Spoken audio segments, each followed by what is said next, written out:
Haleluya, haleluya, haleluya. Shalom Bapak Ibu Saudaraku yang diberkati Tuhan. Jumpa lagi bersama dengan saya Pendeta Yohanes Samangun dalam program Kamu Adalah Pahlawan.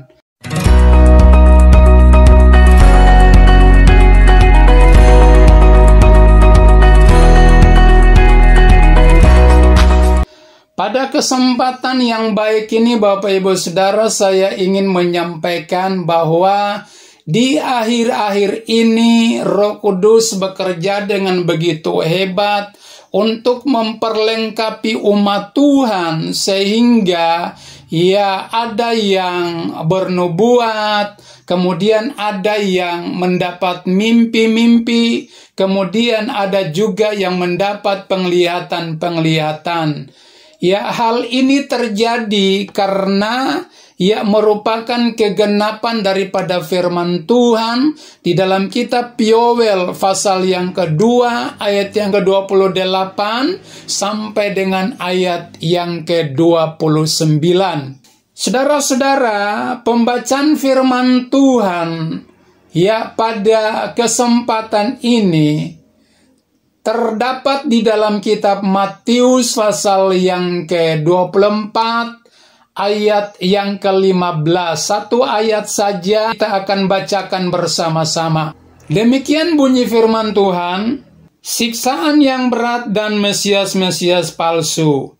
Jadi apabila kamu melihat pembinasa keji berdiri di tempat kudus, menurut firman yang disampaikan oleh Nabi Daniel, para pembaca hendaklah memperhatikannya.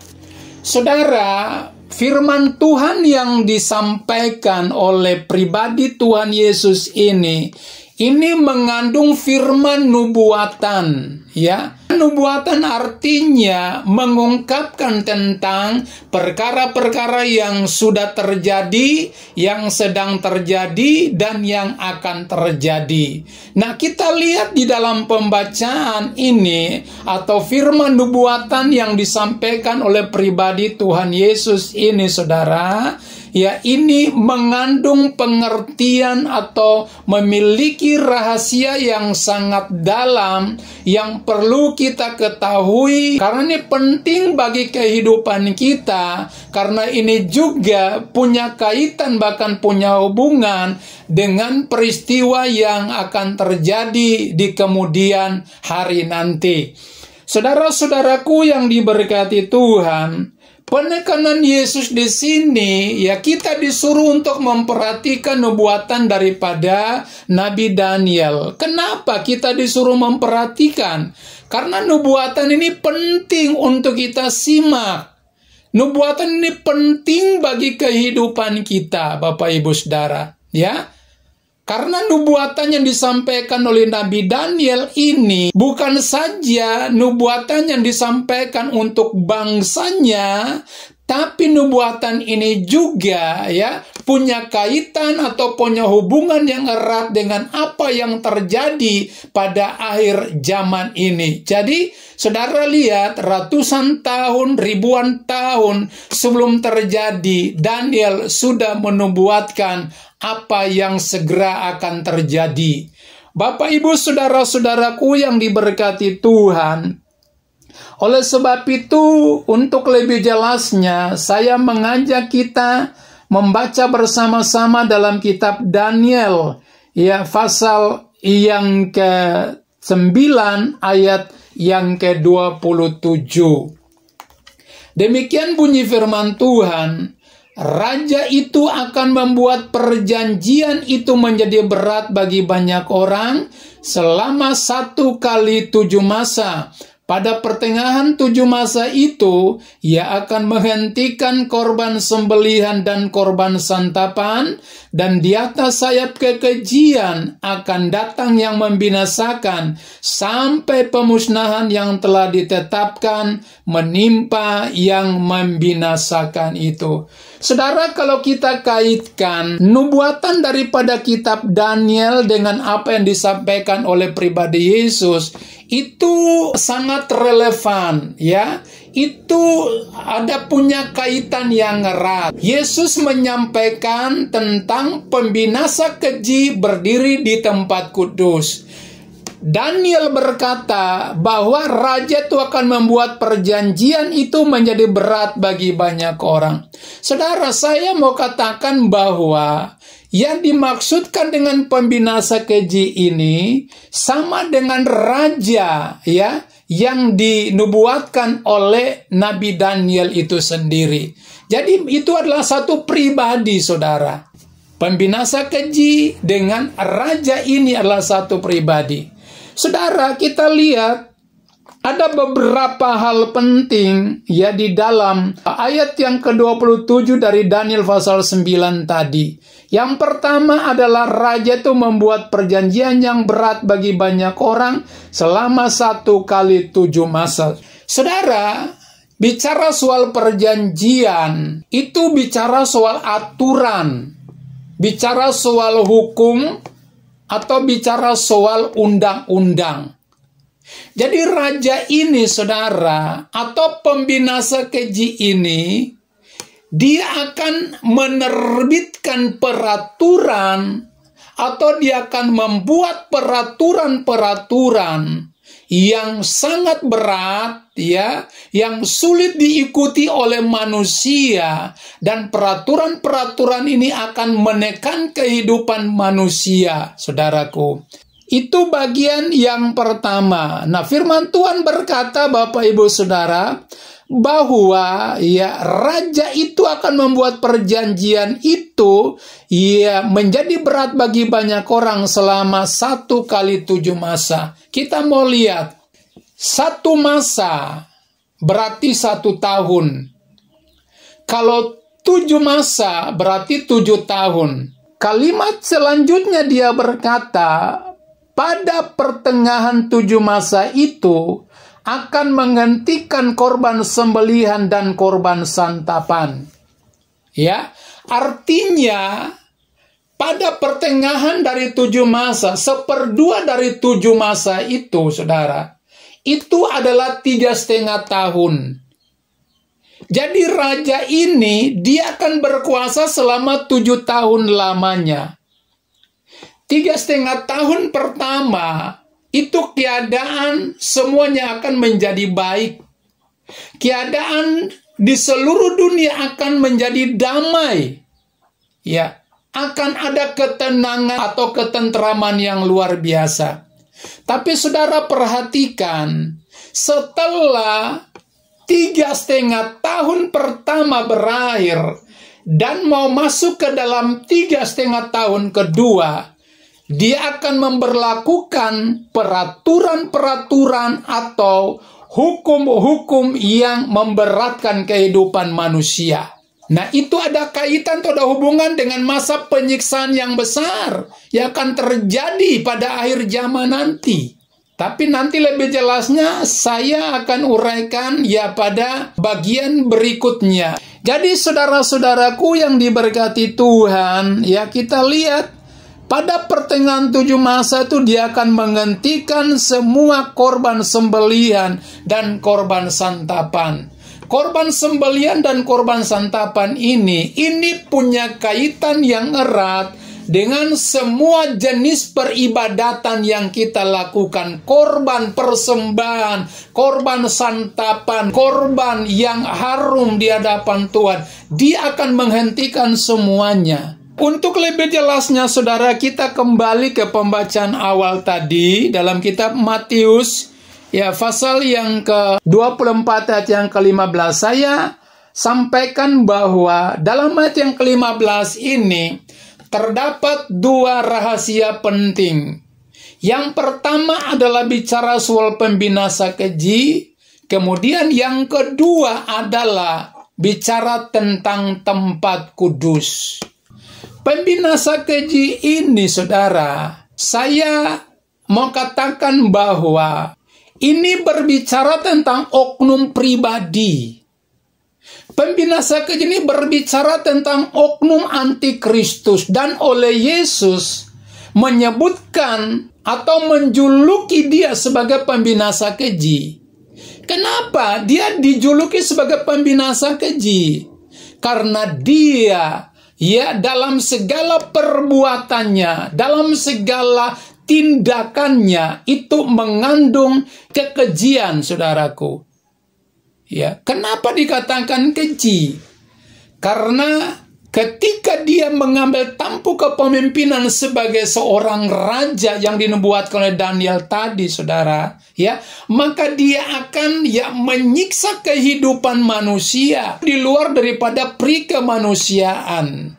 Nah, kita lihat, saudara, semua jenis penyiksaan kita sudah dengar, kita sudah melihat semuanya. Contohnya, pembunuhan terjadi di mana-mana. Orang mati karena kelaparan, penyiksaan. Orang mati karena dibunuh, orang mati digantung, mayat dimutilasi. Ada orang yang dikuliti, bahkan orang yang mati ditembak. Ada orang yang mati digantung, bahkan masih banyak lagi, saudara.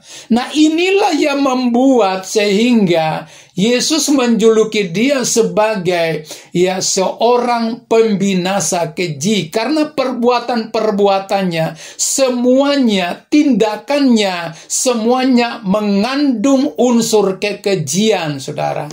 Jadi, saudara, Bapak Ibu yang diberkati oleh Tuhan, kita melihat bagian pertama ini, pembinasa keji. Siapa sebenarnya pembinasa keji itu antikristus ini? Saudara, antikristus ini atau pembinasa keji ini, dialah seorang pemimpin yang dianggap paling rohani. Dialah seorang pemimpin yang suci. Dia seorang pemimpin yang dianggap paling berpengaruh, saudara. Dialah seorang pemimpin gereja terbesar di seluruh dunia ini. Saudara-saudaraku yang diberkati Tuhan, siapakah antikristus atau pembinasa keji ini, saudara? Dia adalah seorang oknum yang adalah jelmaan daripada iblis atau setan yang dilahirkan dari keturunan Yehuda. Makanya firman Tuhan berkata bahwa antikristus itu bukan berasal dari luar, tapi antikristus itu dia berasal dari kita sendiri, saudara. Kita lihat apa yang ada di dalam diri Yesus itu ditiru oleh antikristus. Kita lihat, Bapak Ibu Saudara, Yesus berasal dari keturunan Yehuda. Antikristus juga berasal dari keturunan Yehuda. Kemudian, yang kedua, Roh Allah menjelma menjadi manusia itu pribadi Yesus. Roh iblis juga menjelma menjadi manusia itu manusia antikristus. Kemudian yang ketiga, Bapak Ibu Saudara, Yesus melayani pekerjaan Bapaknya sejak berumur 30 tahun.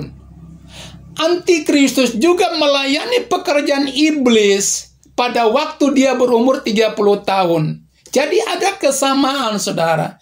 Saya mau katakan, Bapak Ibu Saudaraku, perhatikan baik bahwa pada waktu dia memerintah, bahkan mengambil tampuk kepemimpinan sebagai seorang raja di atas seluruh muka bumi ini, saudara. Dia berumur 30 tahun. Pak Antikristus juga meniru akan hal itu. Kemudian, saudaraku yang diberkati oleh Tuhan, bagian yang keempat, Yesus adalah anak tunggal Bapa. Antikristus juga anak tunggal iblis. Yang kelima, Yesus melayani selama 3,5 tahun di dalam kuasa yang begitu hebat. Antikristus juga akan berkuasa di bumi selama 3,5 tahun. Kemudian Allah yang Esa kita kenal dalam 3 pribadi, Bapa, Anak, dan Roh Kudus.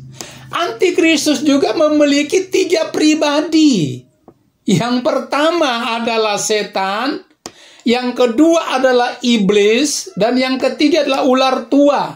Jadi ular tua ini kita bisa gambarkan, ya dia sebagai, kalau kita bawakan ke dalam sebutan dari pribadi Yesus, itu ya terkena kepada Allah Bapa, kira-kira seperti itu. Lalu kemudian, yang berikut Bapak Ibu Saudaraku, yang ketujuh, Yesus adalah Raja di atas segala raja. Antikristus juga adalah Raja kegelapan. Jadi apa yang dibuat oleh Yesus itu ditiru oleh Antikristus, Bapak Ibu Saudara. Puji nama Tuhan, Bapak Ibu Saudaraku yang diberkati oleh Tuhan. Saya berharap Tuhan tolong kita untuk kita bisa mengerti akan hal ini ya. Nah, saudara-saudaraku yang diberkati oleh Tuhan Yesus Kristus, itu bagian yang pertama.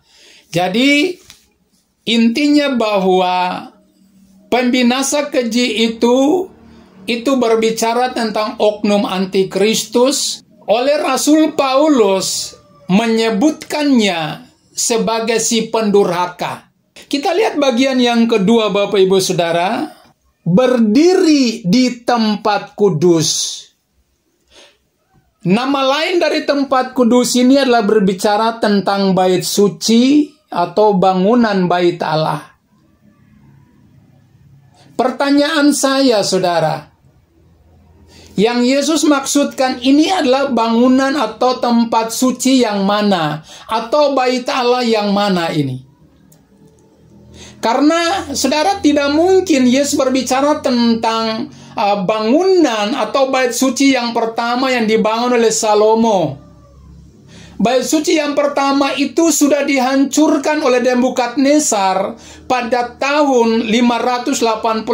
Artinya bait suci pertama sudah tidak ada. Jadi tidak mungkin Yesus berbicara tentang bait suci yang pertama, saudara.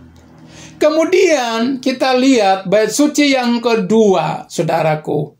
Bait suci yang kedua yang dibangun oleh Zerubabel ini, saudara, itu pun sudah dihancurkan pada tanggal 5 Agustus tahun 70 Masehi. Sudah dihancurkan bait Allah yang kedua oleh Jenderal Titus, ya beserta dengan tentara-tentara Romawi, saudara. Ketika Yesus menyampaikan firman Tuhan sampai kepada kematiannya, terhitung dari kematiannya 37 tahun kemudian, baru firman Tuhan yang disampaikan oleh Yesus itu tergenapi. Yaitu dalam ayat yang pertama dari Matius, pasal yang ke-15 tadi, ayat yang kedua. Ketika murid-murid datang dan mereka mengatakan kepada Yesus bahwa, Rabi, engkau melihat bangunan-bangunan bait Allah itu. Yesus berkata apa? Kamu lihat, nanti datang waktunya. Tidak ada satupun batu yang tersusun di atas batu yang lain. Ini Yesus bicara tentang pembangunan bait Allah yang kedua, saudara. Jadi 37 tahun kemudian setelah Yesus meninggal, baru firman Tuhan digenapi. Bangunan bait Allah yang kedua itu dihancurkan oleh Jenderal Titus. Kalau demikian, yang Yesus maksudkan oleh ayat yang ke-15 inilah bangunan bait Allah yang mana? Saya mau katakan, saudara, tidak lain berbicara tentang bangunan bait Allah yang ketiga.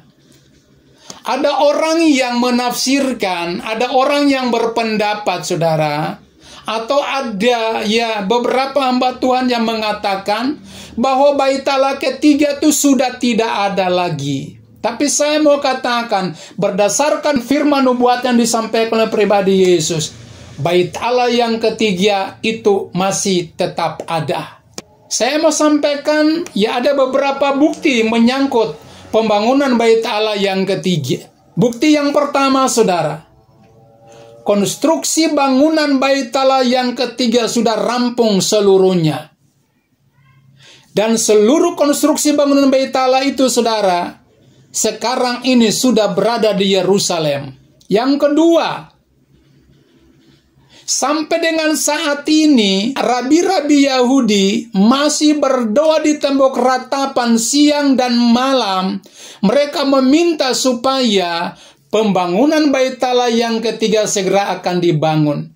Kalau seandainya merujuk kepada apa yang dikatakan oleh beberapa hamba Tuhan, bahwa bangunan Bait Allah yang ketiga itu sudah tidak ada, mana mungkin rabi-rabi Yahudi sampai dengan saat ini mereka masih terus berdoa untuk pembangunan Bait Allah ketiga segera dibangun. Kemudian yang ketiga, Bapak Ibu Saudaraku, ada 200 imam yang sudah dipilih, ada 200 imam yang sudah disortir kehidupan mereka, dan mereka inilah orang-orang yang memiliki kualitas kehidupan yang terbaik. Mereka dipilih dan dikhususkan untuk nantinya mereka melayani di dalam pembangunan rumah Allah yang ketiga. Kemudian yang keempat, pemerintah Israel menyerukan supaya bangunan bait suci yang ketiga ini segera akan dilaksanakan. Jadi dari keempat bukti ini menunjukkan Bapak Ibu bahwa Bait Allah yang ketiga itu nanti benar-benar ada. Sesuai dengan nubuatan yang disampaikan oleh Yesus bahwa pembinasa keji atau antikristus itu dia akan berdiri di tempat kudus, yaitu di bangunan Bait Allah yang ketiga. Jadi saudaraku yang diberkati Tuhan, antikristus belum bisa bekerja, atau antikristus dia belum bisa muncul secara oknum. Kenapa? Karena proses pembangunan Bait Allah yang ketiga belum terbangun. Setelah terbangun selesai, baru dia akan berdiri di dalam pembangunan Bait Allah yang ketiga. Atau dia akan duduk di pembangunan Bait Allah yang ketiga, sesuai dengan apa yang disampaikan oleh Rasul Paulus, bahwa si pendurhaka itu akan duduk di Bait Allah dan dia ingin disembah atau dia mau disembah sebagai Allah. Dan ini punya kaitan yang erat sekali, saudara, dengan nubuatan daripada Nabi Daniel tadi. Pada pertengahan 7 masa itu, dia akan menghentikan korban sembelihan dan korban santapan. Saudara perhatikan, pada waktu antikristus dia berdiri atau dia diangkat, dia dilantik atau dia ditabiskan untuk menjadi seorang raja, dia akan berdiri di tempat kudus yang ketiga dan dia akan menghentikan saudara korban sembelihan dan korban santapan. Artinya dia akan menghentikan seluruh jenis peribadatan, ibadah dalam bentuk kegirangan, sukacita, dia akan hentikan. Ibadah dalam bentuk penyembahan, dia akan hentikan. Kemudian ibadah dalam bentuk pemecahan atau persekutuan dengan firman Tuhan yang hidup, dia akan hentikan. Karena dia tidak mau orang lain dapat disejajarkan dengan kehidupannya. Dia mau supaya hanya dia sendiri yang disembah oleh semua manusia. Itu sebabnya dia menghentikan seluruh jenis peribadatan. Penyembahan hanya ditujukan kepada satu pribadi, kepada antikristus sendiri. Saya mau katakan pola penyembahan seperti ini adalah penyembahan yang salah, Bapak Ibu. Penyembahan yang jalurnya tidak benar. Penyembahan yang benar adalah penyembahan harus diarahkan kepada pribadi Tuhan Yesus Kristus atau Allah yang Esa. Itu penyembahan yang benar. Tapi antikristus dia mau disembah sebagai Allah. Makanya dia hentikan semuanya supaya semua orang harus menyembah kepada antikristus. Saudara, waktu dia berdiri di Bait Allah atau Bait Suci yang ketiga, akan terjadi beberapa hal. Yang pertama adalah dia akan memaksa semua orang dengan mempergunakan kekuatan militer, memaksa semua orang, baik kecil, besar, tua, muda, kaya, miskin, merdeka, hamba.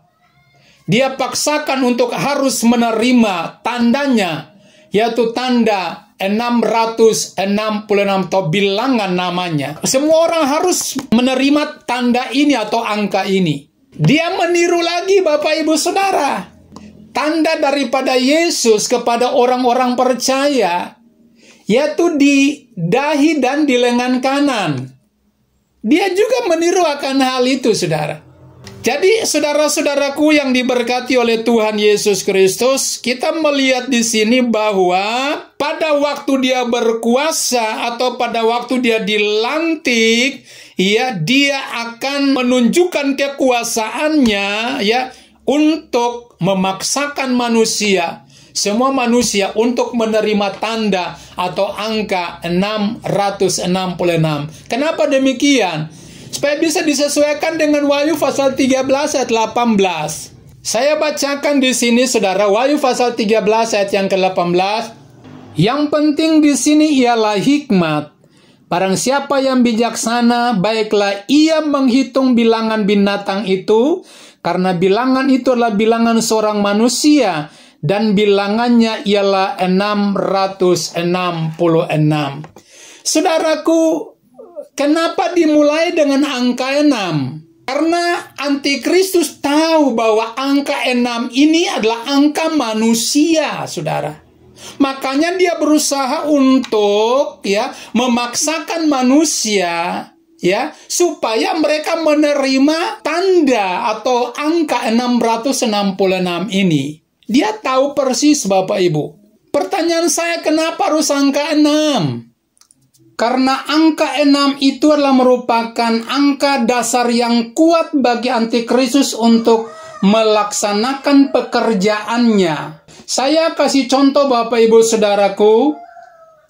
Pada tanggal 6 bulan 6 tahun 2006, gereja setan yang adalah merupakan pengikut daripada antikristus, mereka melaksanakan konferensi gereja setan sedunia di Sulawesi Utara, khususnya di kota Manado. Namun kepolisian Republik Indonesia mengetahui akan hal ini, oleh sebab itu rencana konferensi ini dibatalkan, bahkan digagalkan. Kemudian contoh yang berikut, saudara. Pada awal pemberlakuan penyuntikan vaksin, yang diharuskan adalah orang-orang yang berumur 16 tahun sampai ke 55 tahun atau 56 tahun. Itu juga dimulai dengan angka 6. Tapi belakangan kita melihat, Bapak Ibu Saudara, ini menjadi satu hal yang kontroversi. Di mana, Bapak Ibu Saudara, pemberlakuan vaksin ini diharuskan kepada anak-anak yang berumur 6 tahun ke atas. Itu juga dimulai dengan angka 6. Kita harus memperhatikan ini, Bapak Ibu Saudara. Dan masih banyak contoh lagi, ya, yang dimulai dengan angka 6 dan angka 6. Kemudian kita melihat, saudara, waktu dia berdiri di tempat kudus, itu punya kaitan dengan firman Tuhan yang disampaikan oleh pribadi Yesus. Kamu lihat, kalau dia berdiri di tempat kudus, kamu harus melarikan diri ke gunung-gunung. Saudara, kenapa kita harus melarikan diri ke gunung-gunung? Karena pada saat itu terjadi suatu penyiksaan yang hebat. Karena terjadi suatu sengsara yang besar. Dan seperti firman Tuhan katakan, Bapak Ibu, bahwa siksa dan sengsara, penderitaan, kesukaran yang akan terjadi, itu belum pernah terjadi sejak dunia dijadikan sampai dengan zaman kita sekarang ini.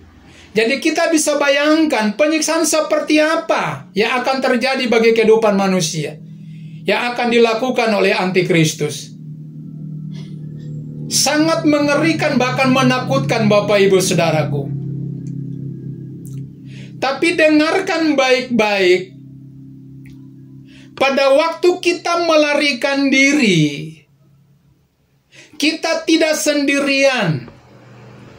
Ya, tapi Tuhan memberi jaminan bagi kehidupan kita. Pada waktu kita melarikan diri, saudara, kita dikejar oleh antikristus dengan tentara-tentaranya. Tapi kita dikaruniakan oleh Tuhan kedua sayap burung nasar untuk menerbangkan kehidupan kita jauh daripada mata antikristus ke suatu tempat yang sudah disediakan oleh Allah, yaitu ke padang gurun. Bapak Ibu yang diberkati oleh Tuhan, Kita lihat di dalam kitab Wahyu pasal yang ke-12 ayat yang pertama dan ayat yang ke-6. Demikian bunyi firman Tuhan, maka tampaklah suatu tanda besar di langit, seorang perempuan berselubungkan matahari dengan bulan di bawah kakinya dan sebuah mahkota dari 12 bintang di atas kepalanya. Ayat 6, perempuan itu lari ke padang gurun,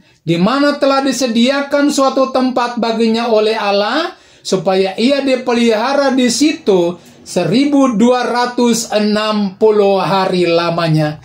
Saudara, ini berita baik, karena perempuan yang dimaksudkan dalam kitab Wahyu pasal 1 ini merupakan bayangan atau merupakan gambaran daripada mempelai perempuan dari Kristus. Atau ini bicara tentang gereja Tuhan yang di dalamnya adalah orang-orang percaya yang sudah lahir dari air dan roh.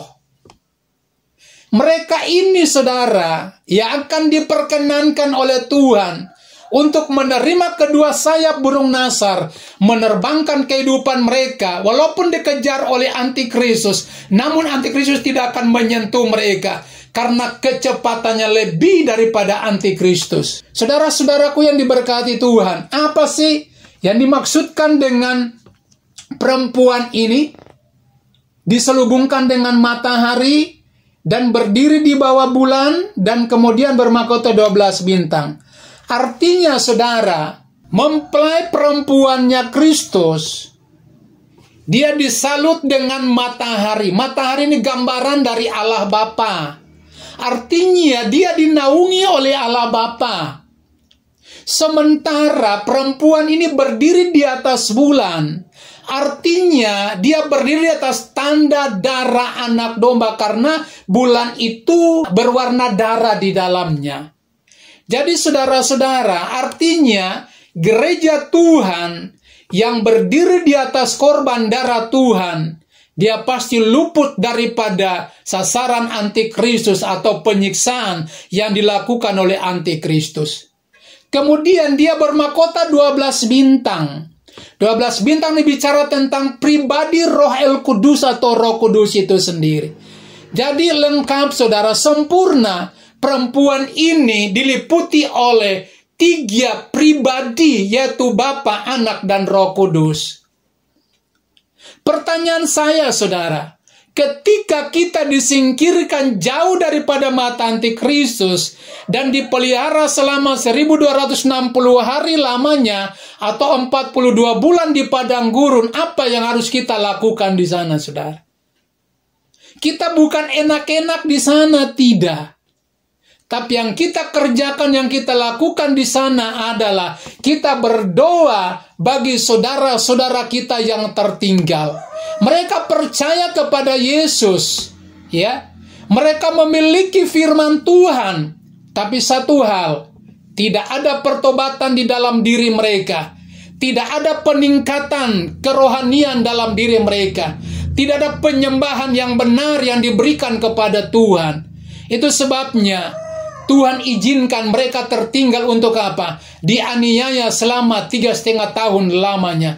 Nah, kita berdoa di sana buat mereka supaya iman mereka tidak gugur. Mereka tetap bertahan dalam penderitaan. Bahkan mereka tidak menyangkal nama Tuhan Yesus Kristus.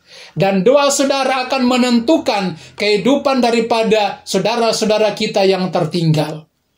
Puji Tuhan, Bapak Ibu Saudaraku yang diberkati Tuhan. Kemudian yang terakhir, pada waktu antikristus mengambil tampuk kepemimpinan sebagai raja untuk menguasai dunia ini, saudara, saya mau katakan dia akan kuasai 3 hal. Yang pertama, dia akan kuasai politik. Kemudian yang kedua, dia akan kuasai ekonomi dunia. Seluruh keuangan dunia, seluruh perekonomian dunia mengalami kegoncangan. Dan tidak ada satu pribadi yang bisa memperbaiki kegoncangan ekonomi dunia. Hanya satu pribadi, yaitu oknum yang bernama antikristus. Dia adalah seorang yang super jenius. Dia orang yang terpintar di dalam dunia ini. Dan dia adalah seorang pribadi yang akan memperbaiki seluruh perekonomian dunia. Keuangan dunia akan menjadi stabil. kalau ditangani oleh antikristus. Tapi sifatnya hanya sementara, Bapak Ibu.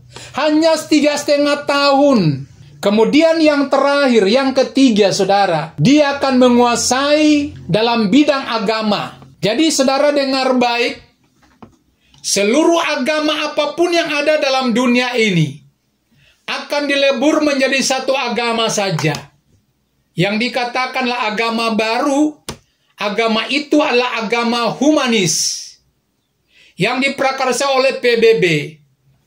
Jadi agama humanis adalah agama yang baru, ya, di mana saudara agama yang baru ini di dalamnya menyetujui, mensahkan, ya, perkawinan sesama jenis, perkawinan antara laki-laki dengan laki-laki, dan perkawinan antara perempuan dengan perempuan. Mereka berpendapat bahwa ini adalah hak mereka, tapi saya mau katakan, ini bertentangan dengan kebenaran firman Allah. Firman Tuhan berkata, seluruh dunia sudah mabuk oleh anggur persundalan daripada wanita pelacur yang digambarkan dalam kitab Wahyu, pasal yang ke-17 dan 18. Jadi Bapak Ibu Saudaraku yang diberkati Tuhan, di hari-hari terakhir ini mari kita bersungguh-sungguh dengan Tuhan. Karena saya mau katakan, tidak lama lagi saudara, ya, antikristus akan mengambil alih tampuk kepemimpinan untuk menguasai seluruh dunia. Dan saudara lihat, dia akan berdiri tempat kudus pada tanggal 6 bulan 6 tahun 2026. Kita akan lihat apa terjadi. Dia akan dilantik pada tanggal 6 bulan 6 tahun 2026. Puji nama Tuhan Bapak Ibu Saudara. Biarlah uraian pengajaran firman Tuhan ini boleh dapat memberikan pengertian, bahkan boleh dapat membuat kita supaya lebih bersungguh-sungguh lagi. Kita menyerahkan hidup kita untuk dipimpin oleh Tuhan, hidup dalam pertobatan yang sungguh-sungguh, ya, hidup di dalam kebenaran firman yang benar. Aman buat firman Tuhan, dan Tuhan Yesus memberkati kita sekalian. Jangan lupa like, share, komen, bahkan subscribe video ini. Shalom.